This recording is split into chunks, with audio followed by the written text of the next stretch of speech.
আপনারা যারা কৃষিকাজ, মৎস্য চাষ কিংবা পশুপালন করেন অথবা এইসব বিষয়ে নতুন কোনো তথ্য জানতে চান, শুরু করছি তাদের জন্য কৃষি উন্নয়ন ভিত্তিক প্রামাণ্য অনুষ্ঠান মাটি ও মানুষ। সেই দর্শক, আমাদের আজকের অনুষ্ঠানের বিষয় হচ্ছে এসএসসিবি প্রকল্পের ধারাবাহিক প্রতিবেদনের দ্বিতীয় পর্ব। এতে আজ থাকবে পটুয়াখালী জেলার কলাপাড়া উপজেলায় এসএসসিবি প্রকল্পের কার্যক্রম। দর্শক মণ্ডলী, এটি হচ্ছে উপকূলীয় জনপদের কলাপাড়া উপজেলার একটি অংশের বাস্তব চিত্র। মাঠে মাঠে ফসলের সমারোহে উপকূলীয় জনপদ এখন কৃষিতে সমৃদ্ধ। উপকূলীয় জনপদে এই সমৃদ্ধি কৃষির মূল চালিকা শক্তি হল সরকারি ও বেসরকারি প্রকল্পসমূহ। এর মধ্যে উল্লেখযোগ্য প্রকল্প হচ্ছে কৃষি মন্ত্রণালয়ের এসএসসিপি প্রকল্প। এসএসসিপি প্রকল্পের সাফল্য চিত্র নিয়ে এর আগে আমাদের এই অনুষ্ঠানে দেখেছেন বরগুনার আমতলী দৃশ্যপট।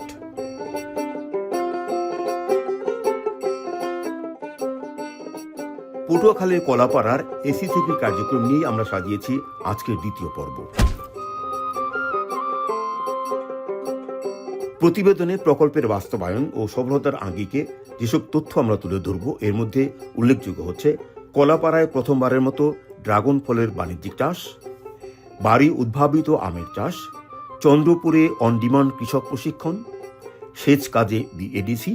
সেই সঙ্গে থাকবে কলাপাড়ার খাজুরা ব্লকে কৃষক দল কর্তৃক স্ব উদ্যোগে গড়ে তোলা সিএফসি বা কমন ফ্যাসিলিটিস সেন্টার।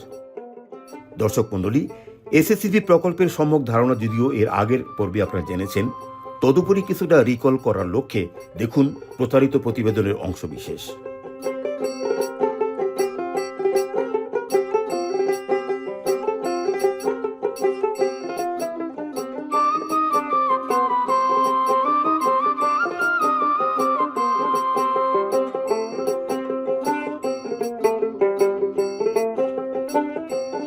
বাংলাদেশ সরকার ও আন্তর্জাতিক কৃষি উন্নয়ন তহবিল ইফাদের যৌথ আর্থিক সহযোগিতায় কৃষি মন্ত্রণালয়ের উদ্যোগে কৃষি সম্প্রসারণ অধিদপ্তর, কৃষি বিপণন অধিদপ্তর, কৃষি গবেষণা ইনস্টিটিউট, কৃষি উন্নয়ন কর্পোরেশনের মাধ্যমে এফএও এর কারিগরি সহযোগিতায় উপকূলীয় অঞ্চল, চরাঞ্চল ও বরেন্দ্র অঞ্চলে 20টি জেলায় 90টি উপজেলায় এসএসসিপি প্রকল্পটি বাস্তবায়িত হচ্ছে। চলুন এই পর্যায়ে আমরা শুনে নেই বাংলাদেশ ইফাদের প্রতিনিধির মন্তব্য। The Small Agricultural Competitiveness Project falls along with our priority for cooperation with the Bangladesh government and also priority areas of investment of Bangladesh government in agricultural sector.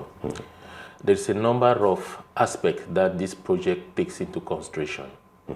One, it is intervening in the coastal zones, meaning that the southern part of Bangladesh, where these areas are exposed to heavy climate hazards.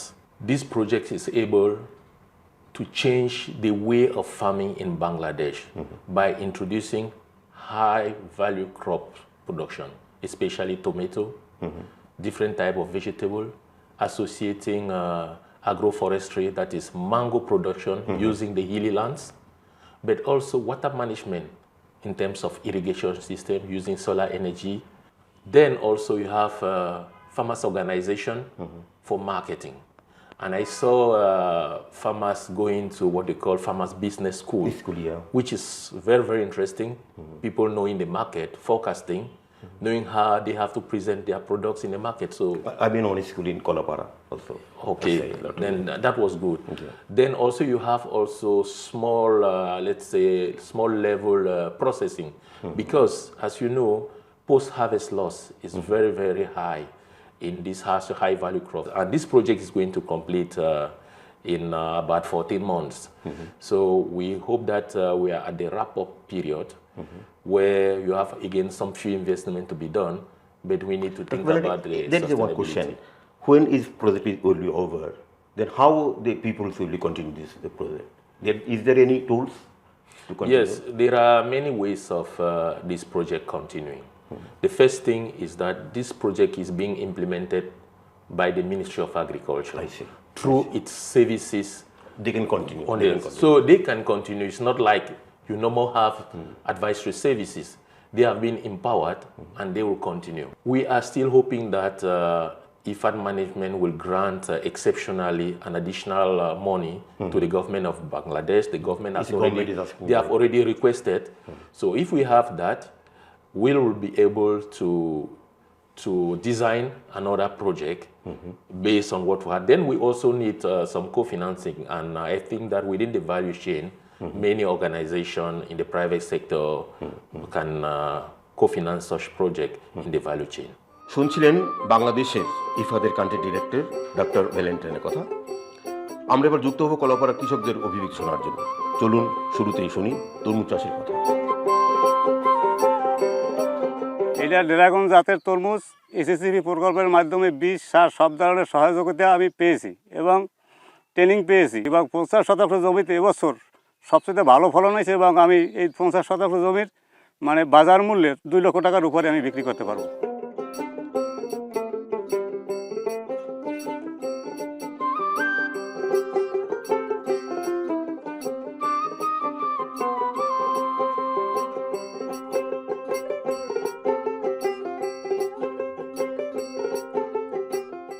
আমার সঙ্গে আছেন এই উপজেলার কৃষি সম্প্রসারণ কর্মকর্তা কৃষিবিদ নাহিদ হাসান। নাহিদ হাসান, এসএসসিপির কতগুলো দল আপনারা গঠন করেছেন?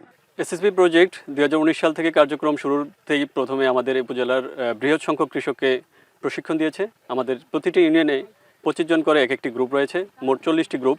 এই প্রত্যেকটি গ্রুপকে এসএসপি প্রজেক্টের আওতায় অন ডিমান্ড ট্রেনিং সহ বিভিন্ন ধরনের উচ্চমূল্যের ফসলে আবাদের উপর প্রশিক্ষণ কার্যক্রম পরিচালনা করে আসছে। পাশাপাশি উচ্চমূল্যের ফসলের উপর বিভিন্ন ধরনের প্রদর্শনী এসএসপি কর্তৃক আমরা বাস্তবায়িত করছি। আপনারা তো ফল নিয়েও কাজ করছেন, এবং কি কি ফল ছিল, তার অর্জনটা কেমন ছিল? আমাদের এখানে আম বাগান রয়েছে, উচ্চমূল্যের ফসল হিসেবে এসএসসিবি 2019 সালে কিছু আম বাগান দিয়েছে, পরবর্তীতেও দিয়েছে। এর পাশাপাশি ড্রাগন ফলের বাগান রয়েছে, বড়ইয়ের বাগান রয়েছে। এগুলো তো হারভেস্ট প্রায় সবই শেষ। বড়ইয়ের হারভেস্ট কিছুদিন আগেই কমপ্লিট।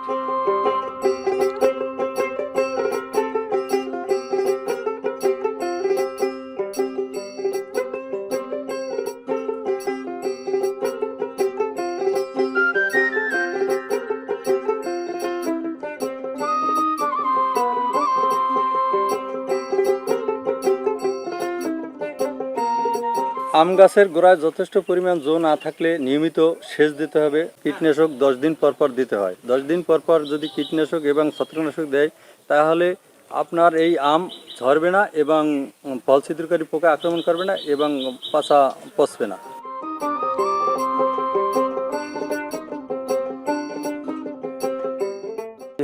সালে কৃষি অফিস এসএসসিবি প্রকল্প থেকে আমাকে 30টা পিলার দিছে, এবং এক একটা পিলারে 4টা করে চারা দিছে।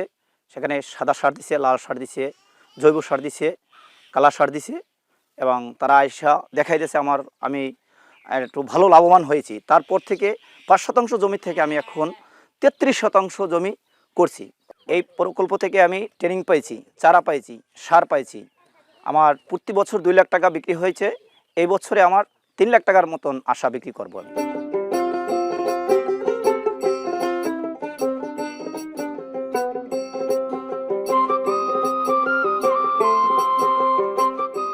আমাদের আজকের ট্রেনিংটা হচ্ছে উচ্চমূল্যের ফসলের উপরে। উচ্চমূল্যের ফসল কোনগুলো? যেটা প্রচলিত ফসলের চেয়ে বেশি লাভজনক। যেমন আমাদের প্রচলিত ফসল হলো সবচেয়ে বেশি জায়গায় যেই ফসল হয়, সেটা কি? ধান। ধানের চেয়ে তরমুজ, এটা কি লাভ বেশি না? তার মানে এটা একটা উচ্চমূল্যের ফসল। আমাদের এই যে মিষ্টি কুমড়া, ধানের চেয়ে লাভ বেশি হয়। আমাদের বাঙ্গি, ধানের চেয়ে লাভ বেশি হয়। বরবটি, ধানের চেয়ে লাভ বেশি হয়, তাই না? আমরা এই যে সিডলেস লেবু, এটাও কিন্তু ধানের চেয়ে লাভ বেশি। আমাদের টমেটো যদি আগাম করি, সেটাও ধানের চেয়ে লাভ বেশি। এখানে আছে বাদাম। আমাদের এই অঞ্চলে তেলের চাহিদা পূরণের জন্য বাদাম, একই সাথে আমরা বাদামকে তেল ছাড়াও আমরা বিভিন্ন ধরনের প্রসেস খাবার হিসাবে বাদামকে ব্যবহার করি। এরপরে আমরা দেখতে পাচ্ছি হচ্ছে বেগুন। এটা আরেকটা উচ্চমূল্যের ফসল। নাহিদ ইসলাম, আপনার এই সমস্ত প্রশিক্ষণ থেকে আপনি কি অর্জন করেন গ্রামে যা প্রশিক্ষণ দিয়ে থাকেন? আমাদের প্রতি বছরই কিছু অন ডিমান্ড ট্রেনিং থাকে এসএসবি প্রজেক্ট থেকে। এই সময় আমাদের এসএসসিবির যে গ্রুপভুক্ত কৃষকরা রয়েছেন বিভিন্ন ইউনিয়নে, তাদেরকে আমরা উচ্চমূল্যের ফসলে আবাদের কলা করতে। এই প্রশিক্ষণ থেকে লার্নিং কি আসবে? লার্নিং হচ্ছে তারা আগামী বছর এই উন্নত জাতের বরবটি, উন্নত জাতের বাড়ি বেগুন 12 চাষ করতে পারবে। আমাদের উন্নত জাতের করলা আছে, আমাদের উন্নত জাতের সবজি। এই যে বললেন যে পারবে, তারা কি পারবে?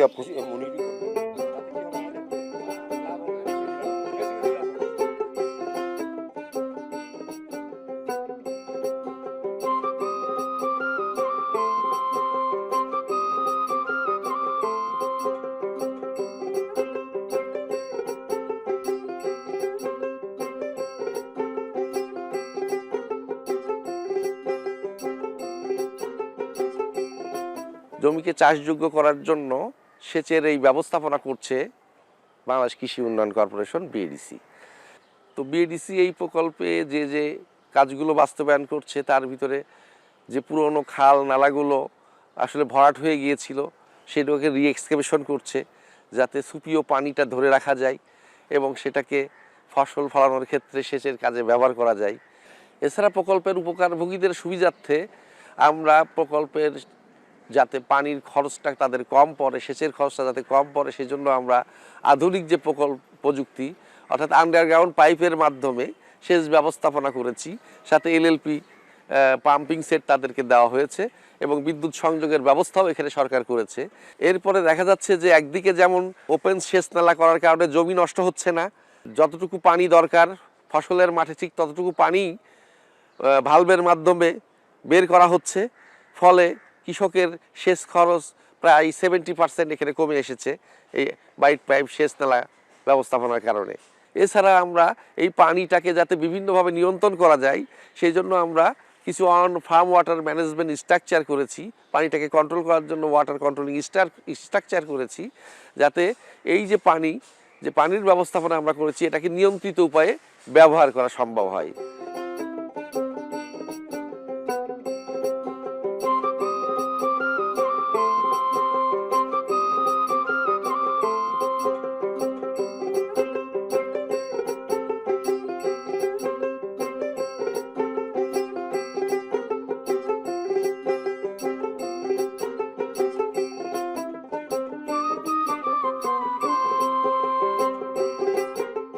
এসএসসি প্রজেক্ট থেকে এই কমন ফ্যাসিলিটি সেন্টার এসএসসির একটি গ্রুপকে বেস করে দেওয়া হয়।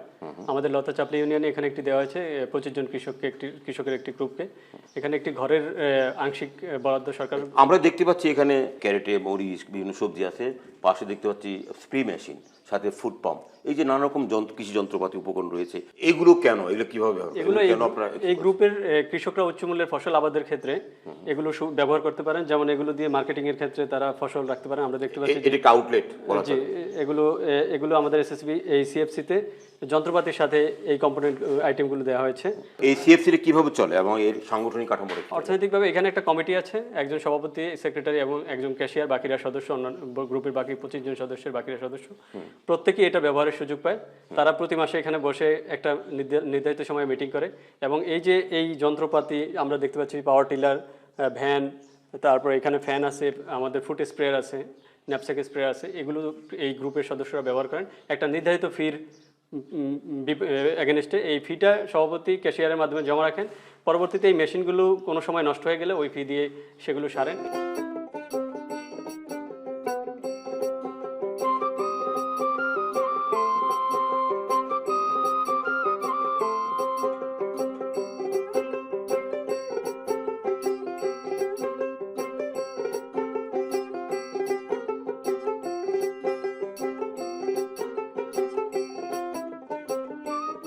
এই সিএফসি কেন্দ্র থেকে আপনাদের কি সুবিধা হচ্ছে? আমরা যে কৃষিকাজ করতাম সেই কৃষিকাজ আমরা জানতাম না যে জিনিসটা কোথায় বেচতে হবে বা কিভাবে প্রসেসিং করতে হবে, গ্রেডিং করতে হবে, সেটা আমরা জানতাম না আগে। কিন্তু আমরা এসএসসি থেকে সংযুক্ত হয়ে আমরা এগুলো জানতে পারছি। এই দেখতে পাচ্ছি কাঁচা মরিচ, এখানে কিছু বাঙ্গি আছে, কিছু মিষ্টি কুমড়া আছে, এগুলো কারা নিয়ে এসে এবং তারা কারা নিবে এগুলো নিয়ে আসছে কৃষক, এখান দিয়ে যে পাইকার এসে নিয়ে যাবে।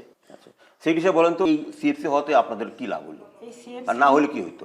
এই সিএফসি হওয়াতে আমরা আমাদের যে ফসলের ন্যায্য মূল্যটা পাচ্ছি, তার মানে যে আমরা এই গ্রেডটা করতে পারতেছি বা এই করতেছি, এই ট্রেতে মালামাল রাখতে পারতেছি, সংগ্রহ করতে আমাদের কোনো সমস্যা হয় না। আর যদি বস্তা করে নিয়ে আসতাম তাহলে একটা করে সব ভর্তা হয়ে যেত। আচ্ছা আচ্ছা। আর এটার থেকে আমরা ওইখান থেকেই আমরা ওই গ্রেড করে নিয়ে আসতে পারি, মানে জমি থেকেই। জমি থেকে। এই জমি কৃষক ক্যারেট ব্যবহার করে?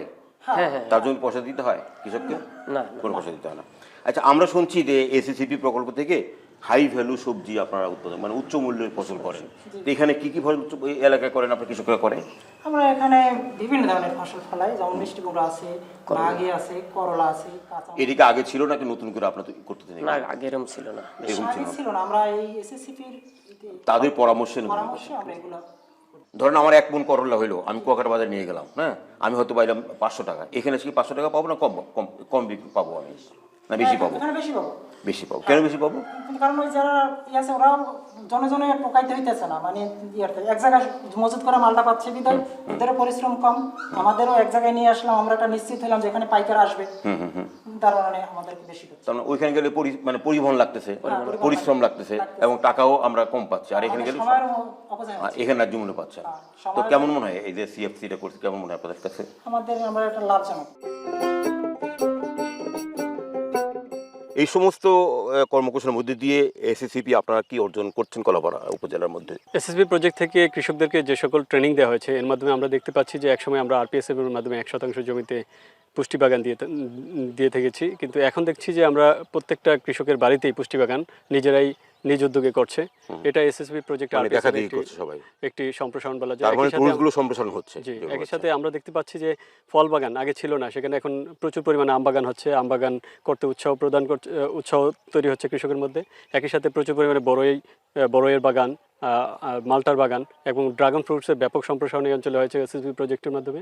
আর তাছাড়া এফবিএস আমরা কৃষক ব্যবসায়ী স্কুলের মাধ্যমে কৃষিকে একটি ব্যবসায় রূপান্তরের জন্য আমরা কৃষিকে বাণিজ্যিকীকরণের অর্থাৎ বাজারজাতকরণের ক্ষেত্রে যে প্রতিবন্ধকতা, সেই জন্য আমরা কৃষকদেরকে কিছু টুলস যেমন ক্যারেট ব্যবহার, আমরা বিভিন্ন ধরনের নাইফ ব্যবহার, ক্লিপার ব্যবহারের প্রশিক্ষণের মাধ্যমে শিখিয়েছি। কৃষক সেগুলো এখন হাতে নাতে মাঠে ব্যবহার করছে। এই প্রকল্প যদি আরো জোরদার করতে হয় বা কিন্তু সাস্টেন করার ক্ষেত্রে, এই কৃষিটাকে সাস্টেন করার ক্ষেত্রে উপকূলীয় অঞ্চলে আপনার কি পরামর্শ এই প্রকল্পের কাছে? আমার পরামর্শ থাকবে যে যেহেতু আমাদের কলাপাড়া জমিতে প্রচুর পরিমাণে লবণের প্রভাব থাকে, এই অঞ্চলে লবণাক্ত পানির প্রবেশ ঘটে, এখানে পানি ব্যবস্থাপনার ক্ষেত্রে এসএসবি কাজ করার সুযোগ আছে। পানি ব্যবস্থাপনা যদি মিঠা পানির ব্যবস্থা করা যায়, আমাদের এই মৌসুমি প্রতি জমিগুলোকে আবাদের আওতায় আনা সম্ভব।